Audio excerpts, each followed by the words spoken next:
بسم الله الرحمن الرحيم. الحمد لله الذي أنزل على عبده الكتاب ولم يجعل له عوجا قيما لينذر بأسا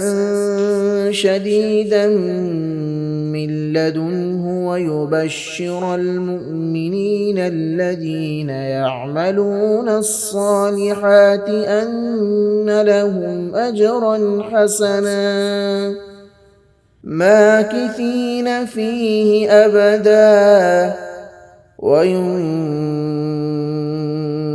الذين قالوا اتخذ الله ولدا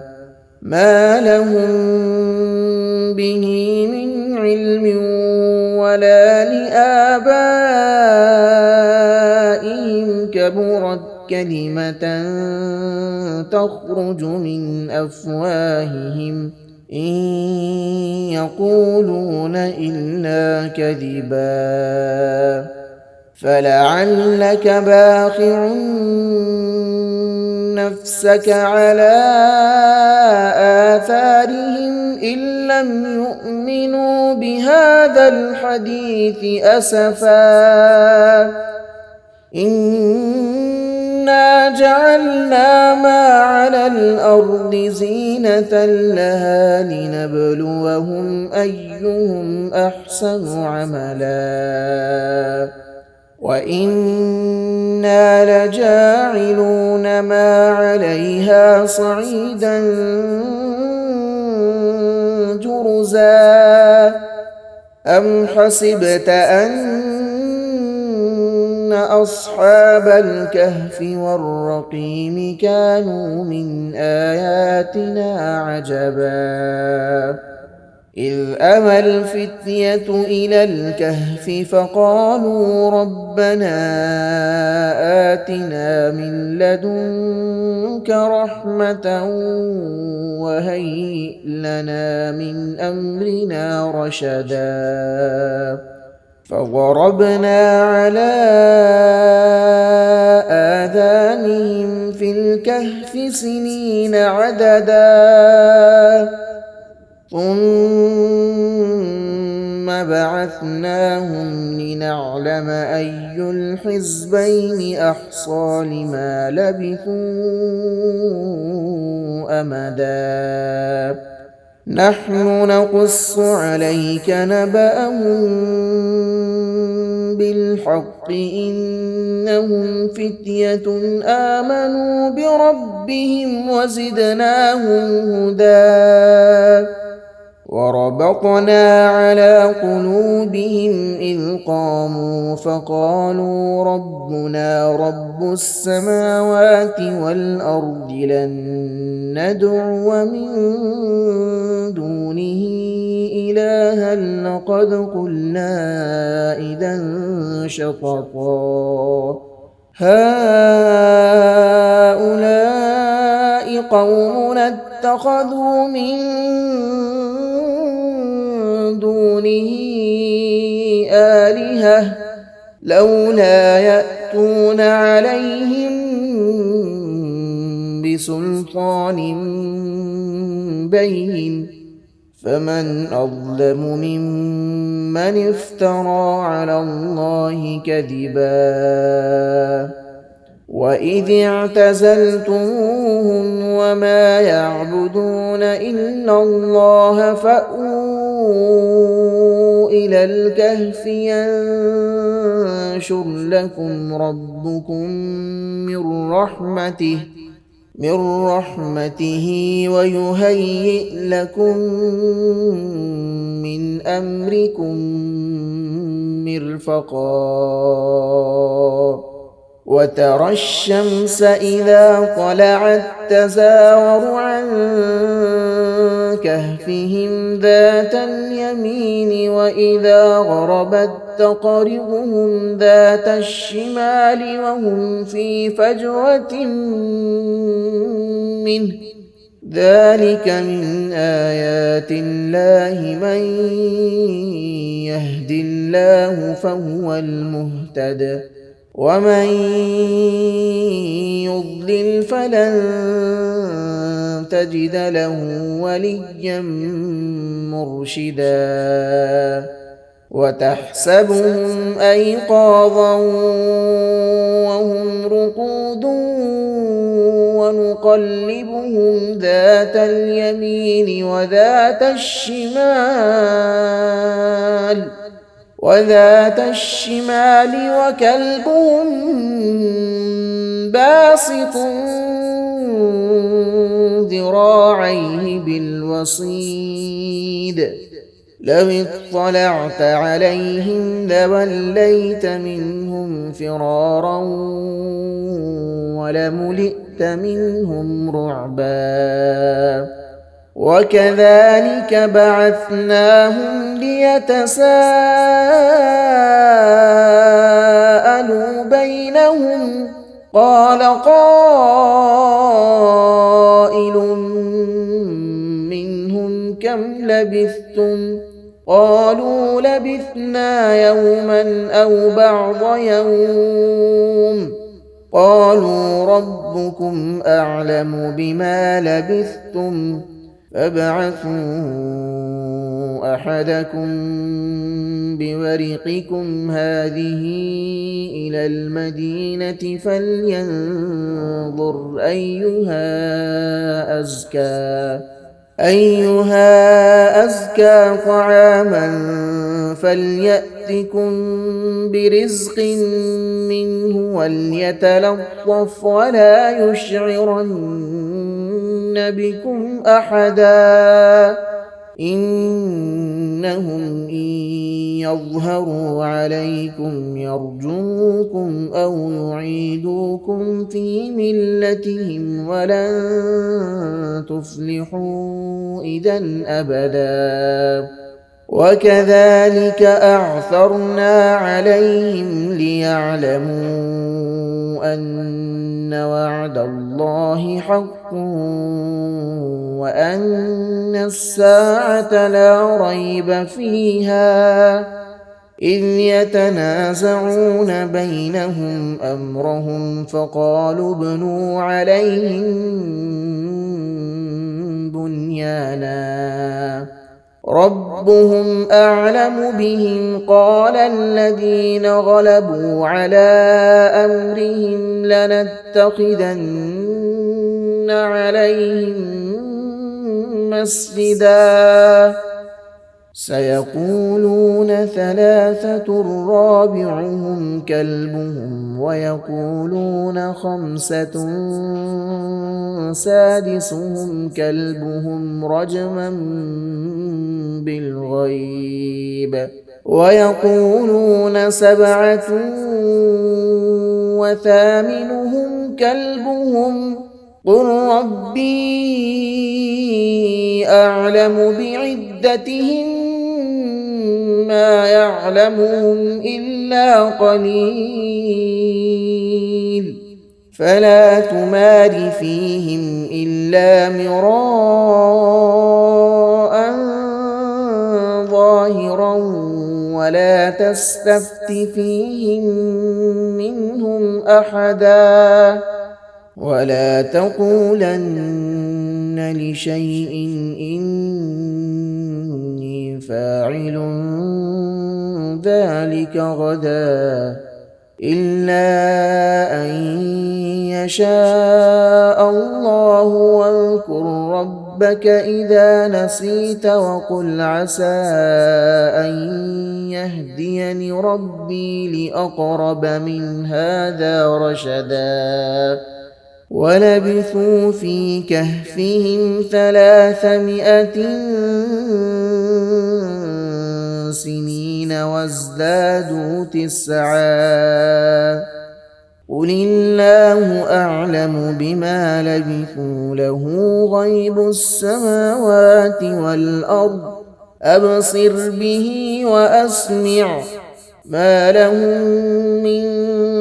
دونه من ولي ولا يشرك في حكمه أحدا واتل ما أوحي إليك من كتاب ربك لا مبدل لكلماته ولن تجد من دونه ملتحدا واصبر نفسك مع الذين يدعون ربهم بالغداة والعشي يريدون وجهه ولا تعد عيناك عنهم تريد زينة الحياة الدنيا ولا تطع من أغفلنا قلبه عن ذكرنا واتبع هواه وكان أمره فرطا وقل الحق من ربكم فمن شاء فليؤمن ومن شاء فليكفر إنا أعتدنا للظالمين نارا أحاط بهم سرادقها وإن يستغيثوا يغاثوا بماء كالمهل يشوي الوجوه بئس الشراب وساءت مرتفقا إن الذين آمنوا وعملوا الصالحات إنا لا نضيع أجر من أحسن عملا أولئك لهم جنات عدن تجري من تحتهم الأنهار يحلون فيها من أساور من ذهب ويلبسون ثيابا خضرا من سندس واستبرق متكئين فيها على الأرائك نعم الثواب وحسنت مرتفقا واضرب لهم مثل الرجلين جعلنا لأحدهما جنتين من أعناب وحففناهما بنخل وجعلنا بينهما زرعا كلتا الجنتين آتت أكلها ولم تظلم منه شيئا وفجرنا خلالهما نهرا وكان له ثمر فقال لصاحبه وهو يحاوره أنا أكثر منك مالا وأعز نفرا ودخل جنته وهو ظالم لنفسه قال ما أظن أن تبيد هذه أبدا وما أظن الساعة قائمة ولئن رددت إلى ربي لأجدن خيرا منها منقلبا قال له صاحبه وهو يحاوره أكفرت بالذي خلقك من تراب ثم من نطفة ثم سواك رجلا لكن هو الله ربي ولا أشرك بربي أحدا. ولولا إذ دخلت جنتك قلت ما شاء الله لا قوة إلا بالله إن ترني أنا أقل منك مالا وولدا فعسى ربي أن يؤتيني خيرا من جنتك ويرسل عليها حسبانا من السماء فتصبح صعيدا زلقا أو يصبح ماؤها غورا فلن تستطيع له طلبا وأحيط بثمره فأصبح يقلب كفيه على ما أنفق فيها وهي خاوية على عروشها ويقول يا ليتني لم أشرك بربي أحدا ولم تكن له فئة ينصرونه من دون الله وما كان منتصرا هنالك الولاية لله الحق هو خير ثوابا وخير عقبا واضرب لهم مثل الحياة الدنيا كماء إن أنزلناه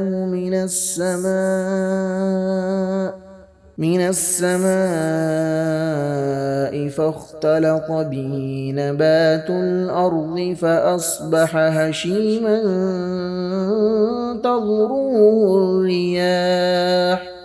وكان الله على كل شيء مقتدرا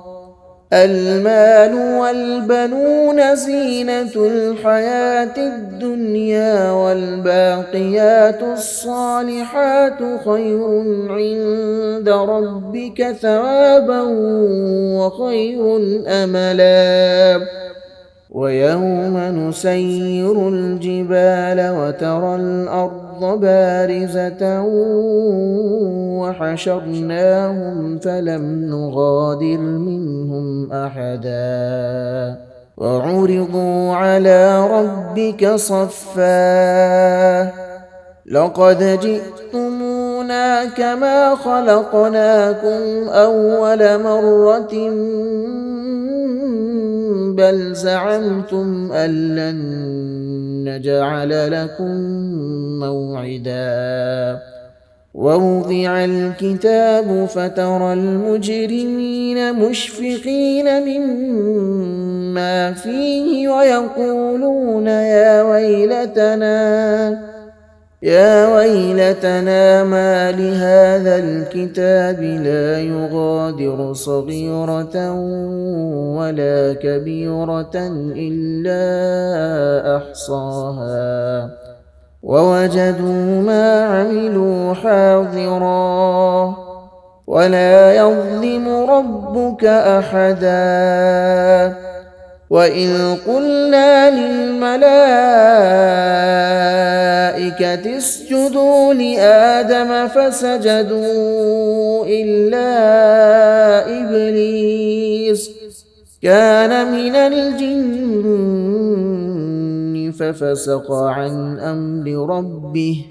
أفتتخذونه وذريته أولياء من لكم عدو بئس للظالمين بدلا ما أشهدتهم خلق السماوات والأرض ولا خلق أنفسهم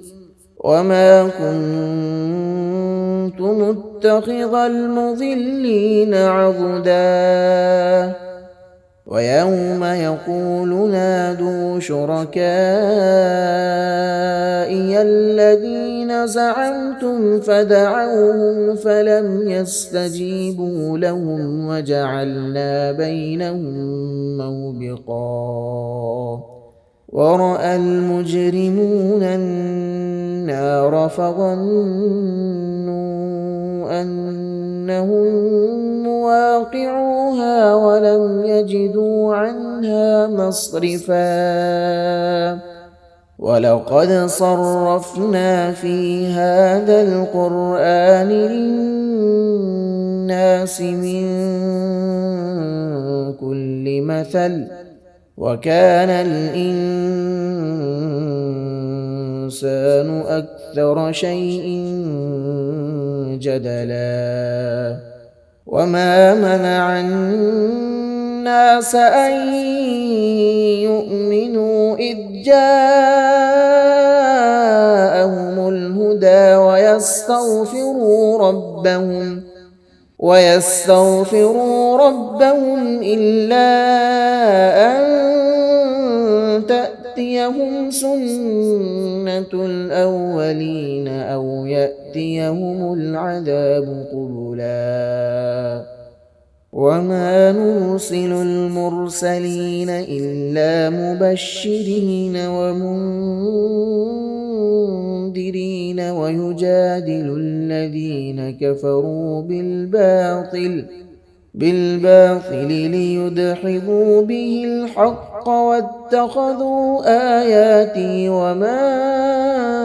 أنذروا هزوا ومن أظلم ممن ذكر بآيات ربه فأعرض عنها ونسي ما قدمت يداه إنا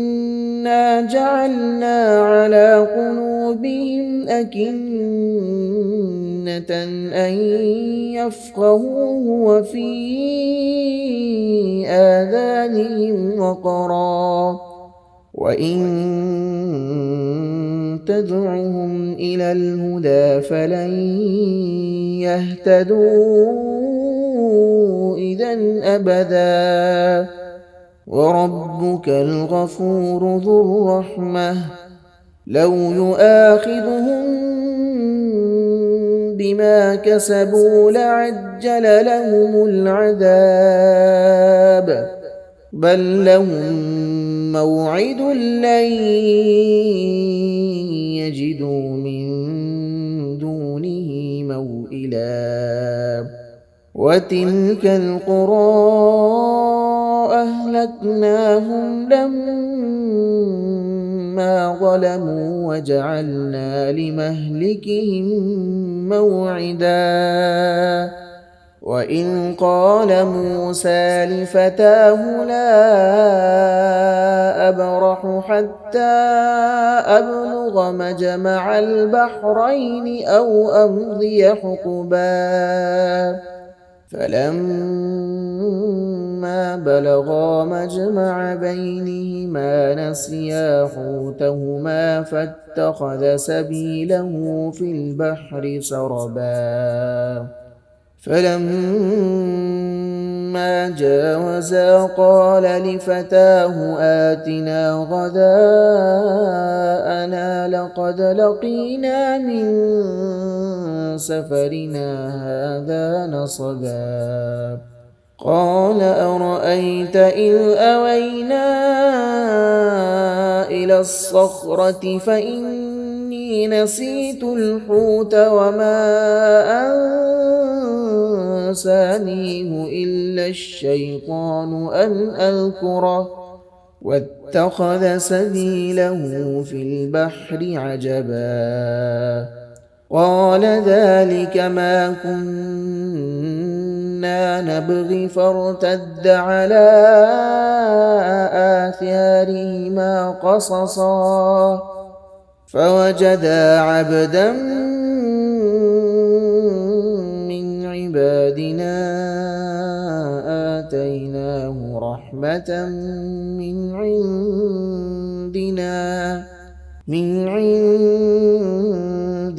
وعلمناه من لدنا علما قال له موسى هل أتبعك على أن تعلمني مما علمت رشدا قال إنك لن تستطيع معي صبرا وكيف تصبر على ما لم تحط به خبرا قال ستجدني إن شاء الله صابرا ولا أعصي لك أمرا قال فإن اتبعتني فلا تسألني عن شيء حتى أحدث لك منه ذكرا فانطلقا حتى إذا ركبا في السفينة خرقها قال أخرقتها لتغرق أهلها لقد جئت شيئا إمرا قال ألم أقل إنك لن تستطيع معي صبرا قال لا تؤاخذني بما نسيت ولا ترهقني من أمري عسرا فانطلقا حتى إذا لقيا غلاما فقتله قال أقتلت نفسا زكية بغير نفس لقد جئت شيئا نكرا قال ألم أقل لك إنك لن تستطيع معي صبرا قال إن سألتك عن شيء بعدها فلا تصاحبني قد بلغت من لدني عذرا فانطلقا حتى إذا أتيا أهل قرية استطعما أهلها فأبوا أن يضيفوهما فوجدا فيها جدارا يريد أن ينقض فأقامه قال لو شئت لاتخذت عليه أجرا قال هذا فراق بيني وبينك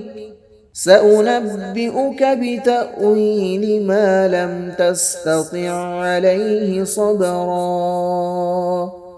أما السفينة فكانت لمساكين يعملون في البحر فأردت أن أعيبها وكان وراءهم ملك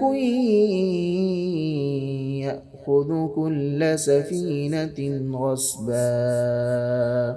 وأما الغلام فكان أبواه مؤمنين فخشينا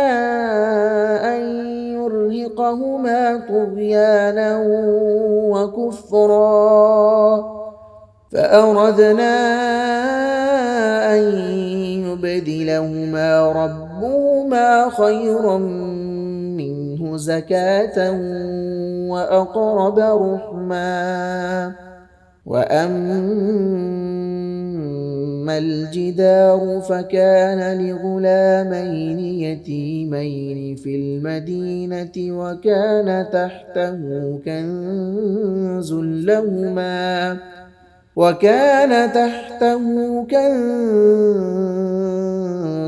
لهما وكان أبوهما صالحا فأراد ربك أن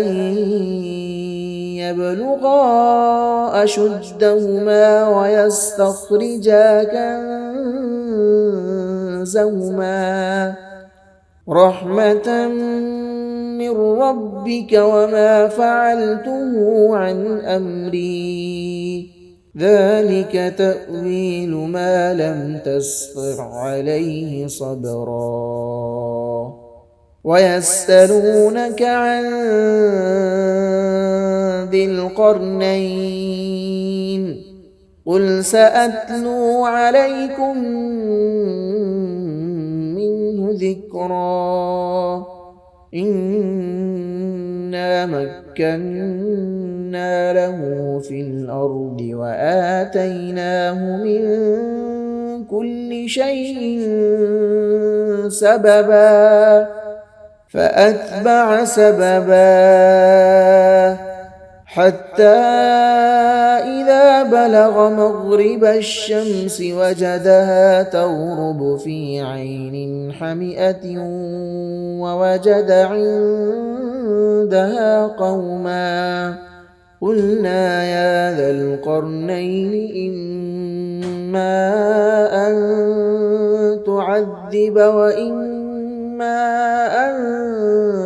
تتخذ فيهم حسنا. قال أما من ظلم فسوف نعذبه ثم يرد إلى ربه فيعذبه عذابا نكرا. وأما من آمن وعمل صالحا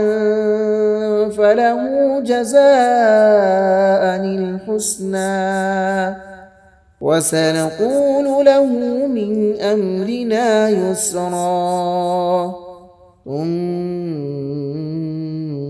أتبع سببا حتى إذا بلغ مطلع الشمس وجدها تطلع على قوم لم نجعل لهم من دونها سترا كذلك وقد أحطنا بما لديه خبرا. ثم أتبع سببا حتى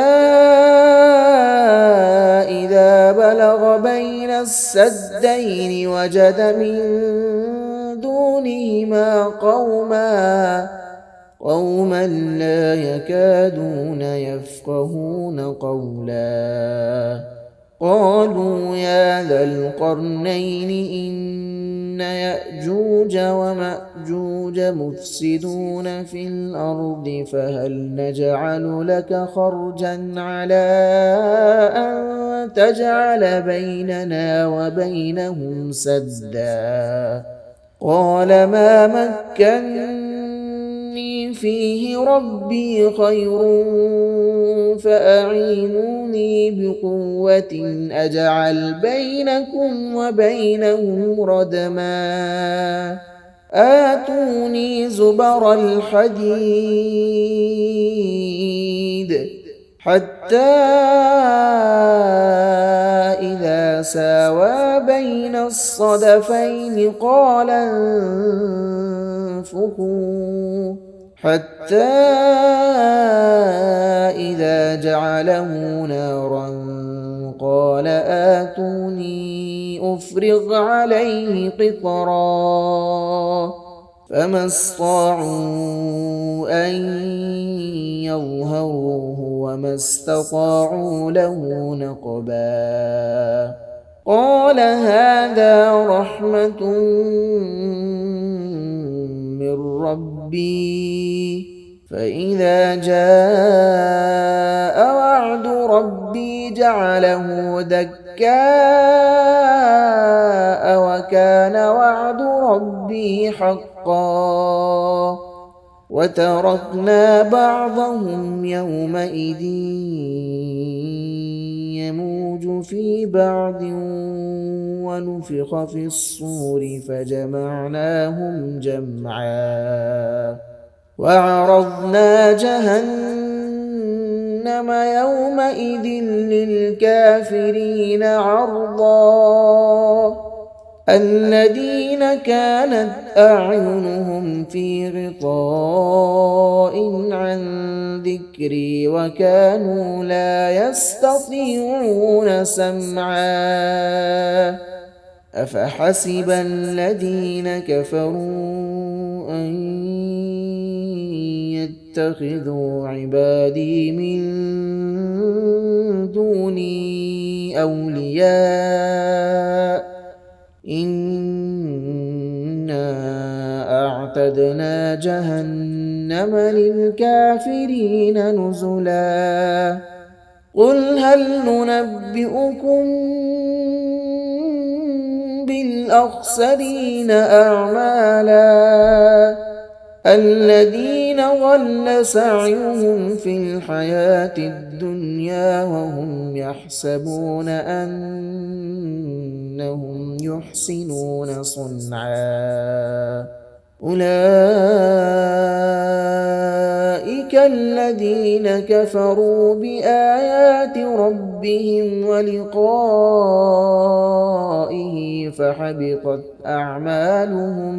فحبطت أعمالهم فلا نقيم لهم يوم القيامة وزنا ذلك جزاؤهم